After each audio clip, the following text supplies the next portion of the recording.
I'm tired. Hello mga mare! Hi! First time ko nga pumunta guys. Nag-visit po ako sa Tris Andanas guys. So I'm yun nga, tired. kasama ko si Madir. Ayan, at saka yung mga kapatid ko. Ayan, siyempre, ayan yung ate ko. Ayan, palingon-lingon. Alam kong pagod na yan. Kulang na hindi na may iangat ng kanyang mga paa guys. Tingnan nyo. At saka napakaganda talaga dito guys sa Tris Andanas. Kaya lang, yung pagpapunta maganda. Kasi yung daanan, pababa. Ayan yung kapatid ko. Tapos karga-karga pa na yung box na may nilagyan kasi nila ng inumin. So ayan, tiis ka dyan. Ginusto mo yan di ba? So yun na nga guys, ayan. Pauwi na kasi kami yan guys. Galing na kami dun sa baba. So, ang ganda talaga doon guys, sobrang lamig pa ng tubig.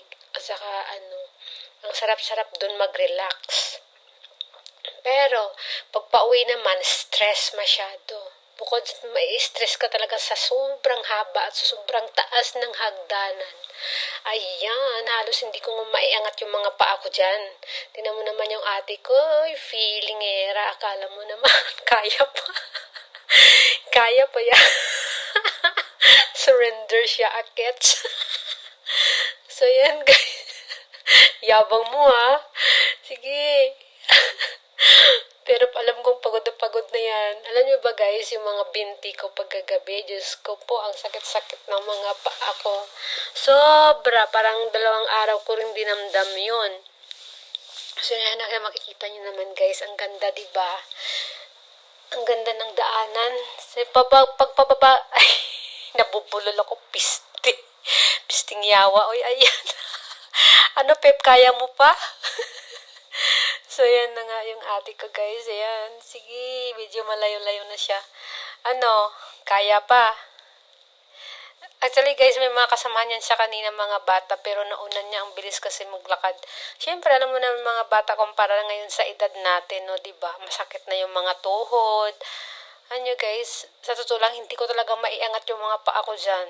Sobra, parang gusto ko nang buhatin isa-isa yung mga binti ko Ay, nako. Wala na nga akong bit-bit niya na. Iniisip ko pa na lang kaya si Pip na saan na nawala. Ayan. Pagod yarn.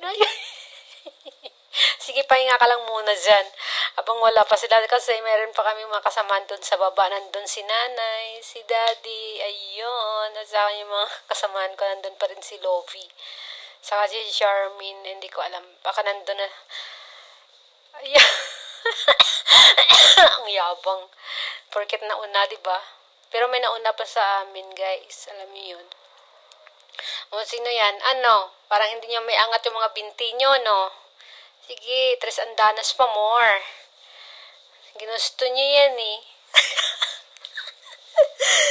So, yun na ulit. Sige, arangkada na naman si Pip. So, ayan pangiti-ngiti yan. Pero alam mo, pagod na mga tuhod niyan.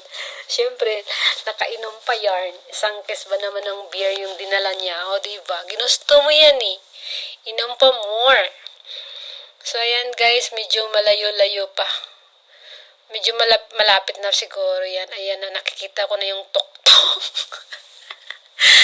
Ay, Diyos ko po. Nakailang.